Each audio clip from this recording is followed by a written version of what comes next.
தமிழீழ விடுதலை இயக்கத்தினுடைய தலைவராக இருந்த தங்கத்துரை அவர்கள் நீதிமன்றத்திலே நீதிவான் அவர்கள் கேட்டார், இறுதி ஆசை என்னென்று கேட்டபொழுது, நாங்கள் ஆயுதங்கள் மீது காதல் கொண்ட ஒரு வன்முறையாளர்கள் அல்ல, குட்டிமணி அவர்கள் மலரப்போகும் தமிழீழத்தை நான் என்னுடைய கண்களால் பார்க்க வேண்டும் என்றார்.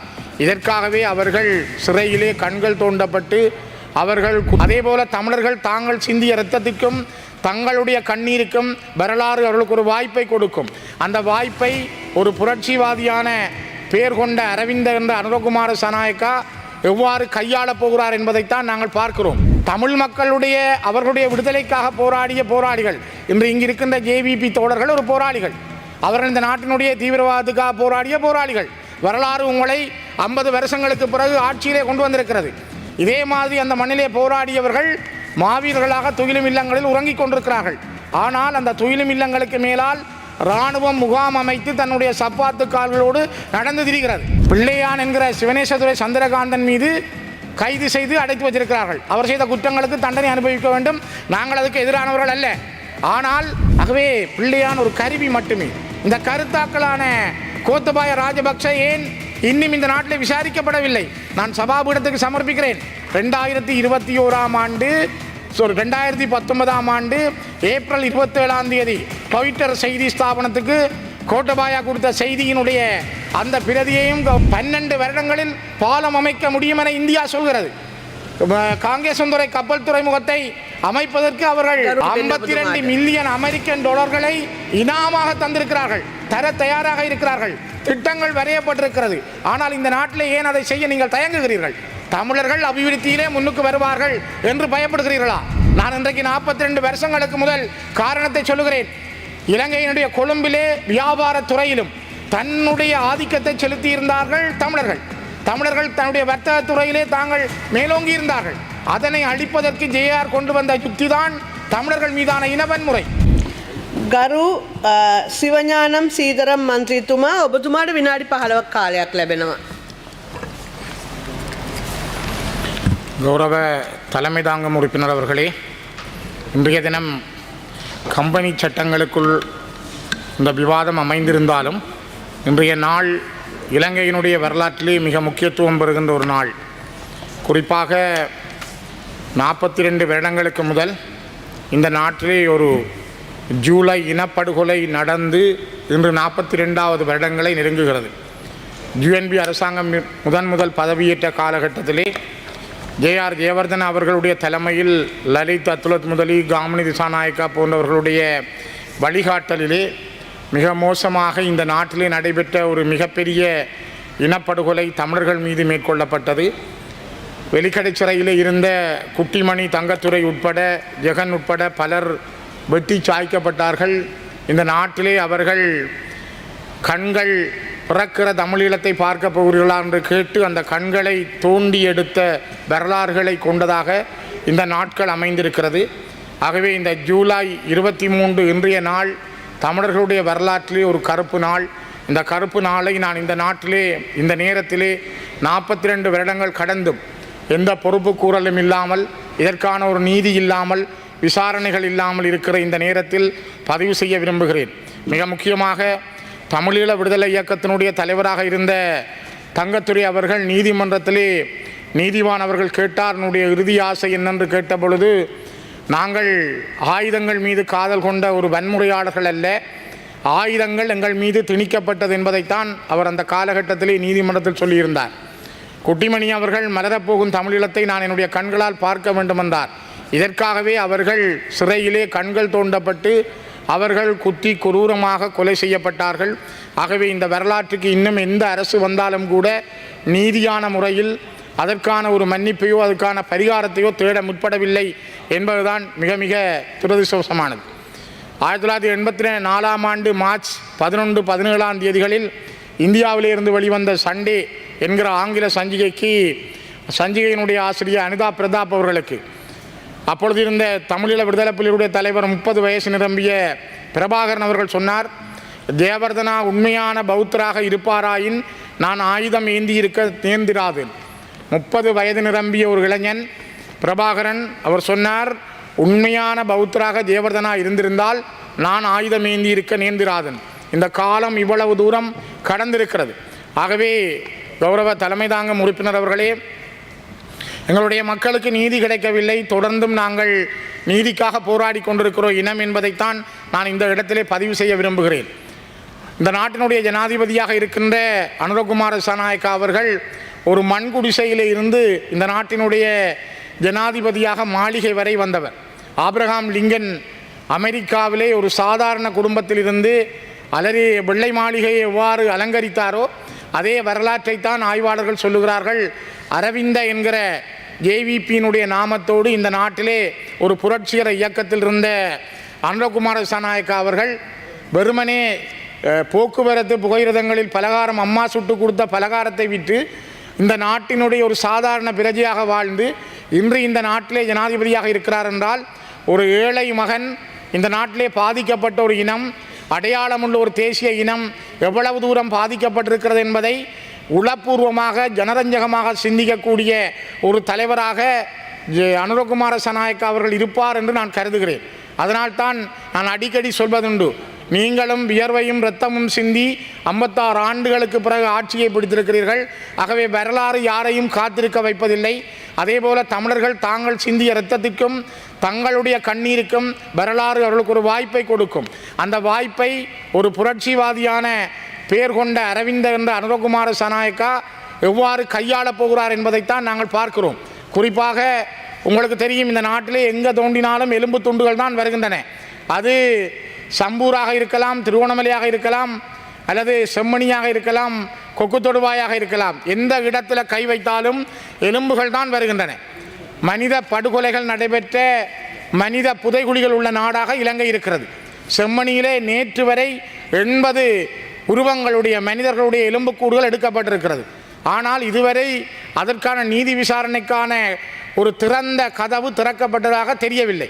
குறிப்பாக யாழ்ப்பாண மண்ணிலே 2003ஆம் ஆண்டுக்கு முற்பட்ட 2000 ஆண்டு 2003ஆம் ஆண்டுகளில் அப்பொழுது இருந்த கலாநிதி தேவநேசன் நேசையா அவர்கள் தலைமையில் MCM இக்பால் அவரை செயலாளராக கொண்டு mister KM Camillus Fernando, Mrs Jezima Ismail, இந்த 4 பேர் கொண்ட ஒரு குழு மனித உரிமைகள் ஆணைக்குழுவினுடைய இலங்கை மனித உரிமைகள் ஆணைக்குழுவினுடைய ஆதரவோடு ஒரு ரிப்போர்ட்டை காணாமல் ஆக்கப்பட்டதுக்கான ஒரு அறிக்கையை சமர்ப்பித்திருந்தார்கள்.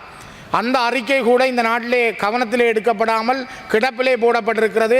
அவர்கள் சொன்ன அறிக்கையினுடைய விவரங்கள் கூட இதுவரை வெளியிலே வந்ததில்லை. அவர்கள் தங்களுடைய அறிக்கையை 2003ஆம் ஆண்டு அக்டோபர் 28ஆம் தேதி இந்த நாட்டினுடைய தலைவர்களிடம் கொடுத்திருந்தார்கள். ஆனால் இந்த தீர்வும் யாருக்கும் கிடைக்கவில்லை. நல்லிணக்க ஆணைக்குழுவினுடைய அறிக்கை கிடப்பிலே போயிருக்கிறது. ஜனாதிபதி ஆணைக்குழுவினுடைய அறிக்கை கிடப்பிலே போயிருக்கிறது. நாட்டிலே ஒரு தீர்வை பற்றி யோசிப்பதற்காக யாருமே சிந்தித்ததாக நான் இதுவரை அறியவில்லை. இலங்கை இந்திய ஒப்பந்தம் வந்தபொழுது JR ஜெயவர்தன் அவர்களுடைய சூழ்ச்சியால் அந்த இலங்கை இந்திய ஒப்பந்தம் ஒரு நீதியான தீர்வை இந்த நாட்டிலே கொண்டு வருவதற்கான பாதையை திறக்கவில்லை. அதேபோல 2010ஆம் ஆண்டு மஹிந்த ராஜபக்ச இந்த நாட்டினுடைய ஜனாதிபதியாக இருந்தார். யுத்தம் முடிந்த பொழுது அவர் இந்த நாட்டினுடைய மிகப்பெரிய மன்னனாக பார்க்கப்பட்டார், ஒரு யுத்தத்தை முடித்தவராக பார்க்கப்பட்டார். ஆனால் அவருக்கு கிடைத்த அந்த அருமையான வாய்ப்பு, அவருக்கு கிடைத்த அந்த யாருக்கும் கிடைக்காத இலங்கையிலே அவருக்கு கிடைத்த வாய்ப்பை அவர் தன்னுடைய இயலாமை காரணமாக அல்லது தன்னிடம் இந்த இனவாதம் காரணமாக அவர் அதனை இல்லாமலே செய்தார். அதனால் இன்று அவரும் காணாமல் போய்கொண்டே இருக்கிறார். ஆகவே இந்த நாட்டினுடைய தலைவர்களுக்கு அரிய வாய்ப்புகள் கிடைப்பதுண்டு. இன்றும் கூட அனுரகுமார திசாநாயக்காவுக்கு அந்த வாய்ப்பு கிடைத்திருக்கிறது. 159 உறுப்பினர்களை நீங்கள் கொண்டிருக்கிறீர்கள். குறிப்பாக 2005ஆம் ஆண்டு ஜூன் மாதம் 15ஆம் தேதிக்கு முதல் சுனாமி கட்டமைப்பில் இருந்து விலக வேண்டும் என்று அப்பொழுதிருந்த JVPயினுடைய தலைவர் சோமவன்ச அவர்களுடைய தலைமையிலான கட்சி கேட்டிருந்தது. அதிலிருந்து சந்திரிகா விலக வேண்டும் என்று. அந்த கட்டாயப்படுத்தலுக்கு அவர் விலகாத காரணத்தால் 2005 ஜூன் 16ஆம் தேதி JVP அரசாங்கத்திலிருந்து சந்திரிகா அரசாங்கத்திலிருந்து விலகி வெளியிலே சென்றது. 2005 39 பாராளுமன்ற உறுப்பினர்களை கொண்டிருந்த JVP 5 காரணங்களை முன்னிறுத்தி இலங்கையிலே அந்த விடுதலை புலிகளுக்கும் அரசாங்கத்துக்கும் இடையிலே கொண்டு வரப்பட்ட பீட்டம் என்கிற அந்த இடைக்கால post tsunami operational management structure, அந்த சுனாமிக்கு பின்னரான செயல்பாட்டு முகாமைத்துவ கட்டமைப்பை உடைத்தெறிந்தது. நீதிமன்ற கட்டளையோடு அதற்கு இடைக்கால தடையை வாங்கியது. இவ்வாறெல்லாம் கடந்த காலங்களில் நீங்கள் விட்ட தவறுகள் நிறையவே உண்டு. அந்த தவறுகளிலிருந்து நாங்கள் மீண்டு வர விரும்புகிறோம். நீங்கள் இப்பொழுது சகோதரத்துவம் பற்றி பேசுகின்றீர்கள், சகோதர நாட்டினுடைய ஒற்றுமை பற்றி பேசுகிறீர்கள். தயவு செய்து நாங்கள் வரவேற்கிறோம், நல்ல விஷயம். இன்று கூட நான் நினைக்கிறேன் தென்பகுதியிலிருந்து சில இளைஞர்கள் வடபகுதிக்கு புகையிரத்தில் செல்கிறார்கள். இது எங்கே செய்ய வேண்டும்? யாரால் யார் பாதிக்கப்பட்டார்களோ அந்த யார் குற்றம் செய்தார்களோ, குற்றம் செய்தவர் உணர்கிற பொழுதுதான் குற்றத்தினால் எந்த தண்டனையை அனுபவித்துக் கொண்டிருக்கிறவர்கள் அந்த இடத்திற்கு வர முடியும். ஆனால் அதனை செய்வதற்கு இந்த நாட்டிலே யாரும் முன்வருவதாக எனக்கு தெரியவில்லை. இன்று உங்களுக்கு தெரியும் கௌரவ தலைமை தாங்கும் உறுப்பினர்களே, தமிழ் மக்கள் வாழுகின்ற பிரதேசங்களில் பல இடங்களில் தமிழ் மக்களுடைய அவர்களுடைய விடுதலைக்காக போராடிய போராளிகள், இன்று இங்கு இருக்கின்ற ஜேவிபி தோழர்கள் ஒரு போராளிகள், அவர்கள் இந்த நாட்டினுடைய தீவிரவாதத்துக்காக போராடிய போராளிகள். வரலாறு உங்களை 50 வருஷங்களுக்கு பிறகு ஆட்சியிலே கொண்டு வந்திருக்கிறது. இதே மாதிரி அந்த மண்ணிலே போராடியவர்கள் மாவீரர்களாக துயிலும் இல்லங்களில் உறங்கிக் கொண்டிருக்கிறார்கள். ஆனால் அந்த துயிலும் இல்லங்களுக்கு மேலால் இராணுவம் முகாம் அமைத்து தன்னுடைய சப்பாத்து கால்களோடு நடந்து திரிகிறது. அவர்கள் அவர்களுடைய துயிலும் இல்லங்களுக்கு மேல் உதைபந்து விளையாடுகிறார்கள். அப்படி என்றால் எப்படி சகோதரத்துவம் வரும்? அப்படி என்றால் எவ்வாறு உங்களுக்கும் எங்களுக்குமான உறவு நீடிக்கும்? எவ்வாறு நீங்களும் நாங்களும் இந்த நாட்டினுடைய பிரஜைகளாக ஒன்றாக கைகோர்க்க முடியும்? ஆகவே தயவு செய்து சிந்தியுங்கள். நாங்கள் எதற்கும் புறம்பானவர்கள் அல்ல, யாரையும் தள்ளி வைத்து பார்க்கவில்லை, ஒற்றுமையை விரும்புகிறோம். ஆனால் நாங்களாக தமிழர்கள் ஒரு தேசிய இனமாக எங்களுக்கே உரித்தான இறையாண்மையின் அடிப்படையில் வடக்கு கிழக்கிலே நாங்கள் வாழ்ந்த பூர்வீக மண்ணிலே, எங்களுடைய வரலாற்று வழி மண்ணிலே நாங்களாக அந்த மண்ணில் வாழுகின்ற உரிமையோடு இருப்பதற்கான உத்தரவாதத்தை நாங்கள் கேட்கிறோம். ஆகவே இந்த உத்தரவாதம் என்பது இல்லாத வரைக்கும் இந்த நாட்டினுடைய தேசிய பிரச்சனைக்கான தீர்வு என்பது, இந்த நாட்டினுடைய ஒற்றுமை என்பது எவ்வாறு வர முடியும்? குறிப்பாக சிந்தித்து பாருங்கள். இந்த நாட்டில் இருக்கின்ற பிள்ளையான் என்கிற சிவனேசதுரை சந்திரகாந்தன் மீது கைது செய்து அடைத்து வச்சிருக்கிறார்கள். அவர் செய்த குற்றங்களுக்கு தண்டனை அனுபவிக்க வேண்டும்.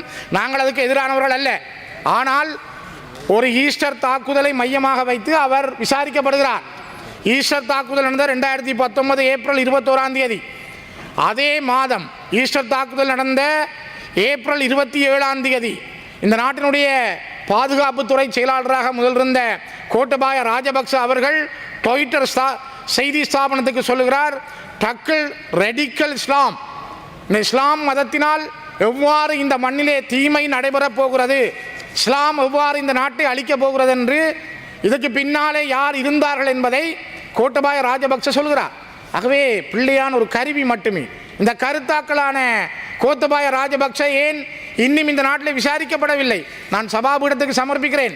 2019 ஏப்ரல் 27 ட்விட்டர் செய்தி ஸ்தாபனத்துக்கு கோட்டபாயா கொடுத்த செய்தியினுடைய அந்த பிரதியையும் கௌரவ உறுப்பினர்களை நான் சபாபீடத்துக்கு சமர்ப்பிக்கிறேன். அதே நேரம் நாங்கள் இந்த நாட்டினுடைய மனிதர்களாக ஒன்றாக கைகோர்த்து வாழ விரும்புகிறோம். இன்று கம்பெனி சட்டங்கள், இந்த கம்பெனி சட்டங்களிலே அபிவிருத்தி என்பது முக்கியம் என்பதை நாங்கள் உணர்கிறோம். அந்த அபிவிருத்திக்காக நாங்கள் கைகோர்த்து உங்களோடு நடக்க நாங்கள் தயாராக இருக்கிறோம். அதனால்தான் நாங்கள் கேட்கிறோம், வடக்கும் கிழக்கும் என்பது தமிழர்களுடைய அபிவிருத்திக்கான பிரதேசம். இன்றைக்கு மலேசியாவிலே பினாங்கு மாநிலம் அதிகமாக தமிழர்கள் வாழுகின்ற ஒரு மாநிலம். மலேசிய அரசு யோசித்தது, உற்பத்தியாளர்களை முதலீட்டாளர்களை பினாங்கு மாநிலத்துக்கு கொண்டு வந்தார்கள், அந்த உரிமையை கொடுத்தார்கள், நிதி அதிகாரத்தை கொடுத்தார்கள், உற்பத்தி செய்வதற்கான அதிகாரங்களை கொடுத்தார்கள். இன்று பினாங்கு மாநிலம் உலகத்திலே உயர்ந்த ஒரு நிலைக்கு அடைந்தது, மலேசியா வளர்ந்தது. வடக்கு கிழக்கில் இருக்கின்ற காங்கேசந்துறை கப்பல் துறைமுகம், பலாலி விமானத்தளம், மட்டக்களப்பு விமானத்தளம் இன்றும் அபிவிருத்தி செய்யப்படாமல் இருக்கிறது. திருவோணமலையிலே இருக்கின்ற அபிவிருத்தி நடவடிக்கைகள் தமிழ் மக்களுக்கு பயனுள்ளதாக அமையவில்லை.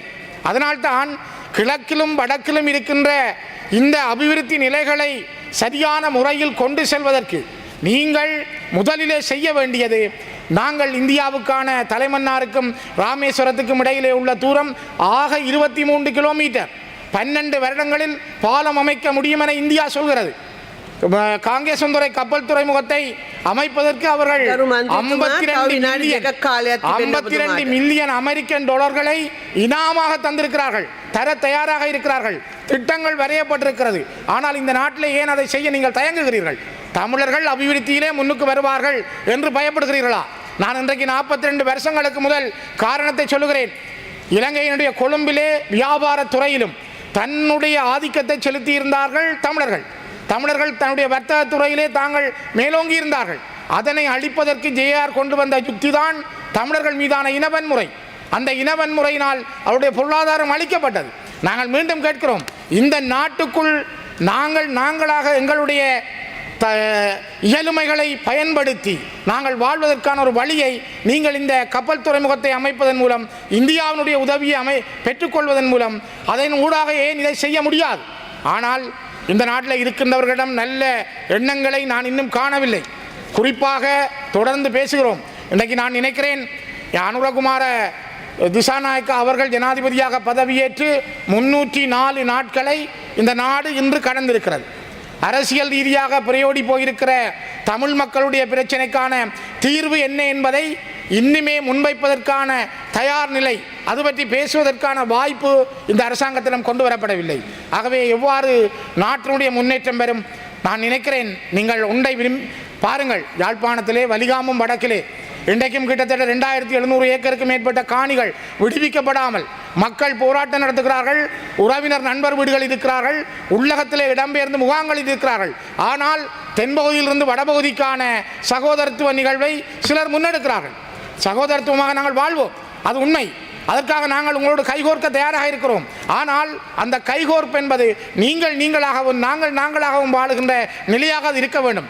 ஒரு சிங்கள தேசிய இனத்துக்குரிய மொழி, பண்பாடு, அடையாளம், இனம் என்பதை நாங்கள், எனக்கு 2 நிமிஷம் தாருங்கள், என்பதை நாங்கள் ஏற்றுக்கொள்வது போல நீங்களும் தமிழ் மக்களுடைய மொழி, பண்பாடு, அடையாளம் என்பதை ஏற்றுக்கொண்டால் நீங்களும் நாங்களும் இந்த மண்ணை, இந்த இலங்கையை கட்டி வளர்ப்பதில் நான் நினைக்கிறேன் நாங்கள் எவ்வளவோ தூரம் செல்ல முடியும். நான் நினைக்கிறேன் இப்பொழுது இருக்கிற அரசாங்கம் கூட சமாதானம் பற்றி பேசுவதில் வெகு தூரம் செல்ல வேண்டி இருக்கிறது. அவர்கள் அதை பற்றி இன்னும் ஒரு சிந்தனையிலே இல்லை என்றுதான் எனக்கு தோன்றுகிறது. நீங்கள் போக வேண்டிய பயணம் மஹிந்த ராஜபக்ச விட்ட தவறை, ஜேஆர் ஜெயவர்தன விட்ட தவறை அனுரகுமார திசாநாயக்கா இருந்திருக்கிற பலத்தை பயன்படுத்தி தவற விடுவாரானால் நாடு தான் விரும்பும் திசையில் தமிழர்களுக்கான ஒரு தீர்வு நோக்கிய பயணிக்கும். அது தமிழர்களுக்கான ஒரு தீர்வு, அவர்களுடைய சொந்த தீர்வாக, சுயநிர்ணய தீர்வாக அது அமையும். ஆகவே நீங்கள் தயவு செய்து நாங்களும் நீங்களும் சேர்ந்து வாழ்வதற்கான ஒரு தீர்வுக்கு முதலில் முன்வாருங்கள் என்பதை நான் முன்னிறுத்தி முடிவு செய்கிறேன்.